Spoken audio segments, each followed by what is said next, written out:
ഈശോ മിശിഹായിക്ക് സ്തുതിയായിരിക്കട്ടെ. ഈശോ മിശിഹായിൽ സ്നേഹിക്കപ്പെടുന്നവരെ, ഇന്ന് തിരുസഭ സെൻറ്റ് ജോർജിൻ്റെ തിരുനാൾ ആഘോഷിക്കുകയാണ്. പല പ്രതിസന്ധി ഘട്ടങ്ങളിൽ നിന്നും വിശ്വാസം കാത്തുസൂക്ഷിച്ച് രക്തസാക്ഷിത്വം വഹിച്ച വിശുദ്ധ സെൻറ്റ് ജോർജ്, വിശുദ്ധ സെൻറ്റ് ജോർജിനോട് നമുക്ക് മധ്യസ്ഥം വഹിക്കാം.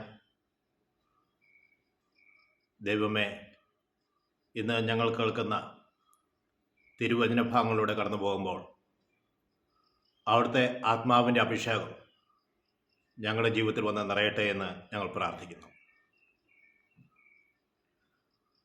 പഴയ നിയമകാലത്തിലെ അഭിഷേകത്തിൻ്റെ എല്ലാം അർത്ഥം പൂർത്തിയാകുന്നത് ഈശോ മിശിഹാ എന്ന അഭിഷേകത്തിലാണ്.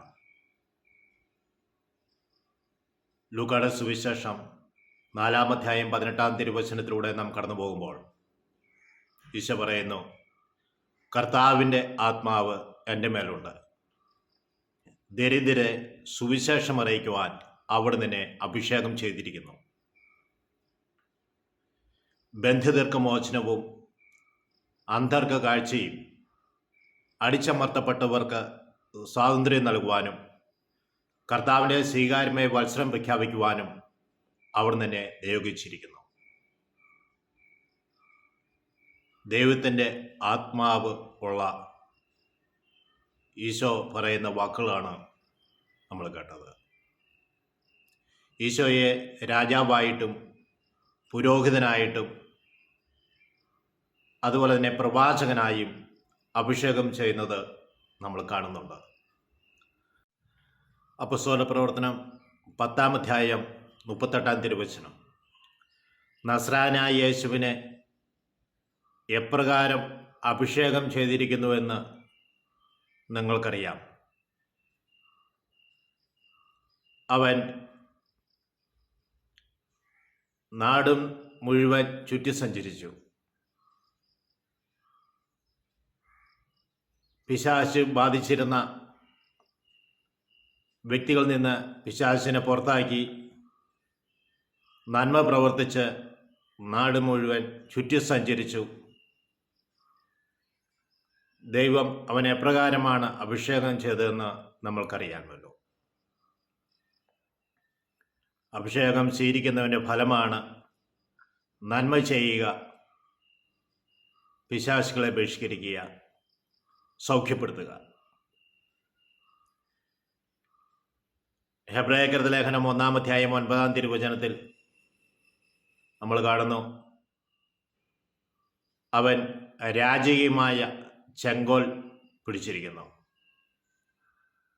അവൻ നീതിയെ സ്നേഹിക്കുകയും അനീതിയെ വെറുക്കുകയും ചെയ്യുന്നവനാണ്.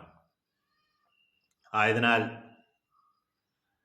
അവൻ്റെ സ്നേഹിതരെക്കാൾ അധികമായി ദൈവം അവന് സന്തോഷത്തിൻ്റെ തൈലം നൽകി. മാത്രമല്ല, അവനെ ദൈവം ഉയർത്തുകയും ചെയ്തു. ഈശോയിൽ അഭിഷേകത്തിൻ്റെ പൂർത്തീകരണമായി വന്നു നിൽക്കുന്നു. അഭിഷേക്തനായി ഈശോ നിൽക്കുകയാണ്. ഈശോയെ അഭിഷേകം ചെയ്ത 3 മേഖലയെക്കുറിച്ചാണ് നമ്മൾ കണ്ടത്. ഒന്ന് രാജാവായിട്ട്, പ്രവാചകനായിട്ട്, പുരോഹിതനായിട്ട്. ഈശോയെ, അവിടുത്തെ ആത്മാവിനെ ഞങ്ങളിലേക്കും നീ അയക്കണമേ.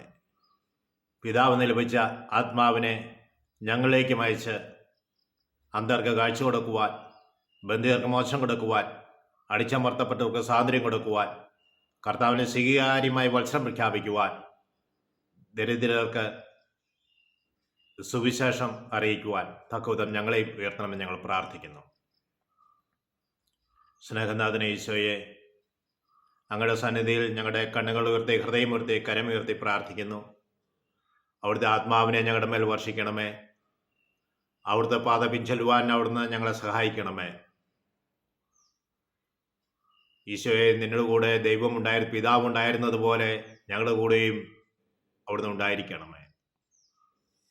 ഇന്ന് പ്രത്യേകിച്ച് പ്രാർത്ഥിക്കുന്നത് കേരളത്തിലും ഇന്ത്യയിലും വിദേശ രാജ്യങ്ങളിലും ഡ്രൈവിംഗ് ലൈസൻസിനായി ഒരുങ്ങുന്ന പല പ്രാവശ്യം പരീക്ഷ എഴുതിയിട്ടും പരാജയപ്പെട്ടിട്ടും വിജയം വരിക്കാതെ വേദനിക്കുന്ന മക്കളെ ഓർത്ത് കർത്താവെ അവരുടെ ആവശ്യങ്ങൾ കണ്ടറിഞ്ഞ് അവരിലേക്ക് ആത്മാവിൻ്റെ പ്രവാഹം സമർത്ഥമായി ഒഴുക്കിക്കൊണ്ട് അവർ പരീക്ഷയിൽ വിജയം വരിക്കാൻ തക്ക വിധം നീ കൃപ ചൊരിയണമേ.